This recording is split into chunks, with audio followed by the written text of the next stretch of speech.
Jackie. This is Keir Starmer responding to a question in Prime Minister's Question Time.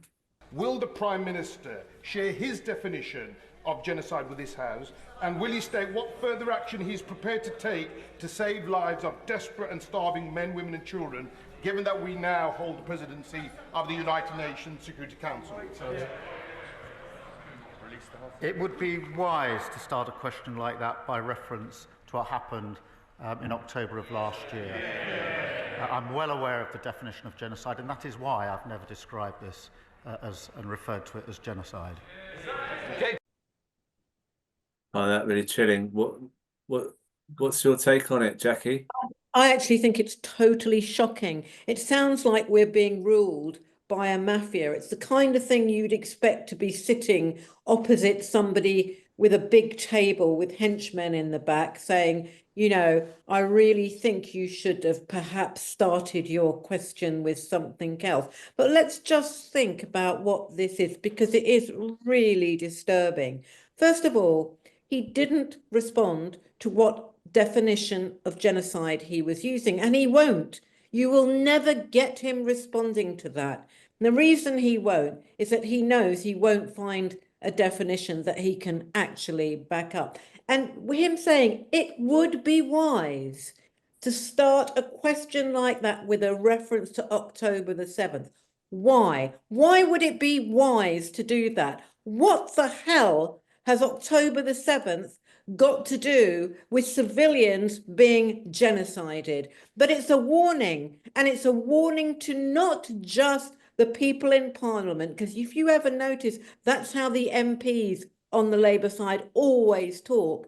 It's a warning to everybody. And what is he warning people about? You know, well, just think about it. Craig Murray, Mick Napier, Tony Greenstein, Richard Medhurst, Sarah Wilkinson, Asa Winstanley, Chaim Braces, and most recently, Natalie Strecker. Because what is happening is, I reckon they've got a list. And they're going through everybody. And what they do is that they arrest you, they search your phone, they download whatever information off your technology they need. Maybe they wreck your house. Certainly they try and scare you.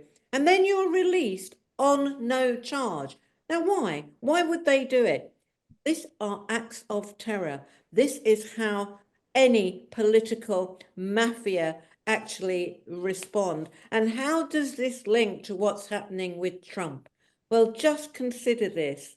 This is what Trump is also going to be doing. And in the future, in the not distant future, as a country, we are going to be faced, they're talking about it even now, with a very stark choice. Do we realign ourselves to Europe, or do we align ourselves to the US? Now, the US have already warned, they've sent warnings, and they said, if you don't align yourself with us, we will not give you a trade deal. We will not. And what that means is if he actually imposes 40 and 50% tariffs, we're screwed. But just think what happens if we align ourselves to America. The whole thing is, you know, talk about conspiracy. We have a mafia who are ruling us here, and they're controlling what we say and how we say it. And just one last thing, you know, recently there has been talk from the right-wing press and from the Guardian, I count the Guardian as the right-wing press now, about issues of people getting arrested for freedom of speech or being interviewed by the police. Not one mention of any of those names that I've just called. It's astonishing that that has not been reported, as if it does matter. And what it's supposed to do is to make all of us, all people who speak out, all people who are on a public platform, we are supposed to think before we say anything in defense of the Palestinian people, in opposition to the genocide. We're supposed to say, yeah, but let's think about October the 7th. And of course, we need to say, why haven't the hostages been released? Which is what one of the MPs shouted out. I don't know if you heard that after he finished. Even though we all know that in most likelihood, the Israelis have already killed the hostages with the barrage of bombs and the starvation of the North. We are supposed to engage in this charade. And if you don't, we'll come and visit you.